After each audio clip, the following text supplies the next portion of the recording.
अस्सलाम वालेकुम नाज़रीन, इलाइक़ाई ख़बरुनि सां गॾु मां आहियां ग़ुलाम मुस्तफ़ा सोलंकी।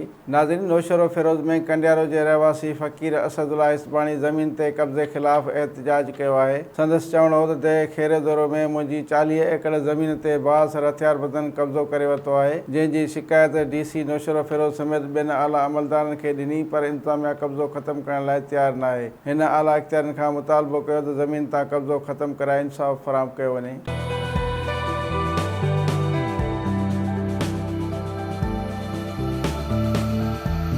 नाज़रीन, मटियारी वेझो ज़मीनी तकरार तां क़त्ल थियल फिदा हुसैन माछी जे क़ातिलनि जी गिरफ़्तारी लाइ एहतिजाजी मुज़ाहिरो करे धरणो हंयो वियो। माछी बिरादरी जे मर्दनि, औरतुनि ऐं ॿारनि पारां ज़मींदार नाना नवीद समो, शौकत माछी, नेक मोहम्मद माछी जी अॻुवाणी में धरणो हणी क़ौमी शाहराह बिला करे छॾियो। मुज़ाहिरीन जो चवणु हो त इलाइक़े जे बासर मखदूम जमीर जमा जे कोआर्डिनेटर सैयद मुमताज़ शाह ऐं उन जे माण्हुनि खोसा ऐं बच्छा बिरादरी जे हथियारबंदनि असांजो जीअण जंजाल करे छॾियो आहे। हिननि चयो त कुझु ॾींहं पहिरियां सैयद मुमताज़ शाह ऐं उन जे माण्हुनि असांजे घरनि ते सिधी फायरिंग करे फिदा हुसैन माछी खे क़त्ल करे छॾियो। SSP मटियारी नूर अल हक़ रिंद धरणे वारे हंधि पहुची क़ातिलनि जी गिरफ़्तारी जो यकीन ॾियारे धरणो ख़तमु कराए छॾियो।